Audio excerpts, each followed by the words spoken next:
Meron ka bang naalala na experience na weird sa bundok? Meron. Yung kaibigan ko sabi, pagkabalik natin, parang hindi daw tayo nawala. Sabi na eh. So, hindi lang imagination yung experience ko. Alam mo ba, pagbalik natin sa camp, etong relo ko, wala siyang sira. Parang balik lang siya sa dati.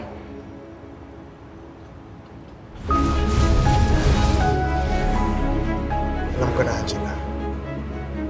Yung matanda lang pwede gumawa niyan. Siya may kagagawa niyan. So, kung may powers nga yung matanda, sa tingin mo, totoo yung mga sinabi niya? Na magkoconnect yung buhay natin. Ganun. Ito nga, nakita nga ulit tayo, di ba? Coincidence. Or sinadya ng pagkakataon.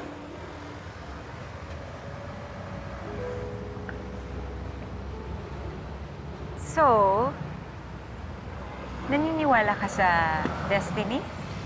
Sa fate? Ano naman? Angela! Yung ex mo, kamusta?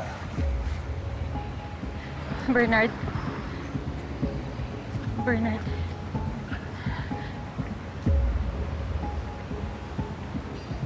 Siya ba? Siya ba yung dahilan kaya ka nakipag-break sa akin? Itong lalaki ito yung Elton, pinalita. ano ba? Stop! Pwede ba huwag mo ipagtanggol yung lalaki yan? Oh, sandali, pare, please. Ngayon ko lang kami nagkakilala. Actually, hindi. Ngayon ko lang nakuha yung pangalan niya. Bernard, I'm sorry. Nadamay ka pa dito. Elton, break na tayo, di ba? So, kung makita mo akong may kasamang ibang lalaki, may kausap akong iba, wala ka nang pakialam dun. Pabayaan mo na ako. Hindi, Angela. Hindi ako aalis dito nang hindi ka kasama.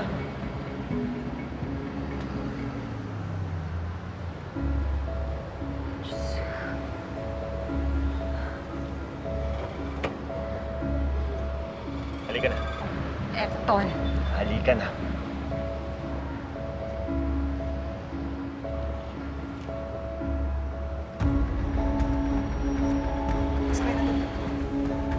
Sakay na. Dali. Halika na, Angela! Angela! Angela! Gusto niyo to! Sandali! Angela!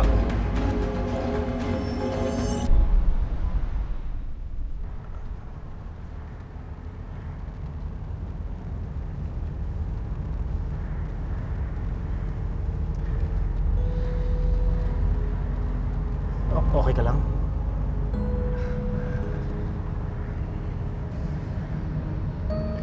Lamig, no?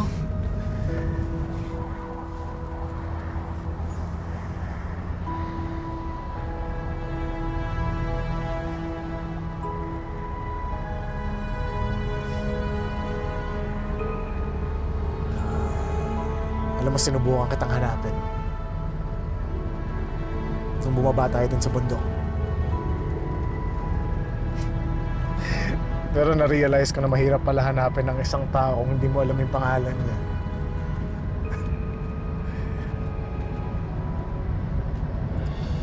Coincidence man yun o fate. Napakaswerte ko na nakita ulit tayo.